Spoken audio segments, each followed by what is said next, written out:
रियाज साहब की जो है वो भी रिकॉर्डिंग हो चुकी है, वो भी इंटरव्यू जो है उनका आने वाला है, तो वो भी एक तलखा खेज इंटरव्यू होगा। तो किस नजर से देख रहे हैं आप सर, उसमें कौन सी ऐसी चीज सामने आएगी? अभी देखें जो चीजें एस्टेब्लिश्ड हैं वो हमारे सामने हैं। मिसाल के तौर पर तहरीक अदम एतमाद के वक्त भी एक फोन किया गया मलक रियाज साहब को, जिसमें इमरान खान साहब उनसे कह रहे थे कि आप जरदारी साहब से बात करें। फिर जरदारी साहब को फोन किया गया, उन्होंने कहा नहीं अब लेट हो गया, टू लेट। फिर हमने देखा बहरिया टाउन पेशावर वाला जो मामला था उसके बारे से कैसे हीरों के हार लिए गए, इतने कैरेट के चाहिए, उसने कहा इतने कैरेट के चाहिए। अब पता लगा है कि वो मलक रियाज साहब बता रहे हैं कि उनकी बेटी जब मिलने गई पिंकी पीरनी साहबा को बनीगाला में, तो उनको डिटेन कर लिया गया वहां कि पर इतने पैसे दो। अच्छा, एक अमाउंट जो है वो जमामा के अकाउंट में लंदन भी गई है, ये डॉक्यूमेंट अच्छा। है, अकाउंट में गई है ना वो।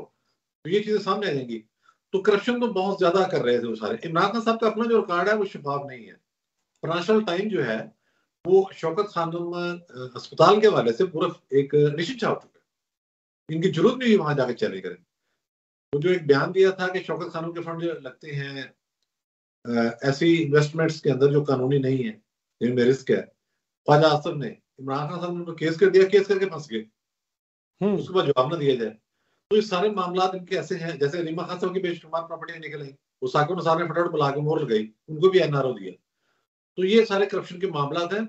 मलक रियाज साहब ने कुछ गवाही देनी है, जो चीजें हैं कि करप्शन कैसे हुई, मुकदमात क्या थे, कितने पैसे किधर गए, क्या गए, ये सारी चीजें फ्लड की जा चुकी हैं। अब बतौर पाकिस्तानी शहरी, बतौर मुतासर अफरीदी, उन्होंने अपनी गवाही देनी है कि ये मामला इसी तरीके से हुआ था।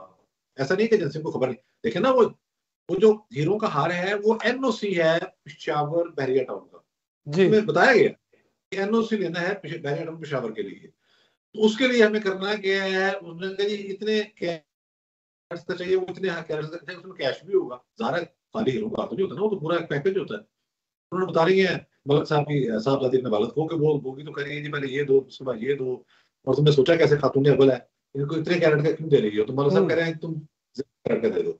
तो ये सारा करप्शन का खाता था। फिर जो पंजाब के अंदर पोस्टल ट्रांसफर होती रही, जो बाकी मामला होते रहे, मतलब यहाँ तो लूट मची हुई थी, इसमें कोई शुबा तो है नहीं। उजार ने अपना दाव लगाया हुआ था, लेकिन चला तो सूबे को ये रही थी ना, पिंकी और गोगी नेटवर्क, इमरान खान उसमें शरीक थे पूरे तरीके के साथ, इसमें कोई शुबा नहीं है। सारी उम्र उन्होंने पैसे पकड़ के खाए हैं ना किसी से जी, कभी तरीन के पल्ले से, कभी अलीम के पल्ले से खाया है, कभी मतलब इधर से खाया। तो सारे मामला इस तरीके से।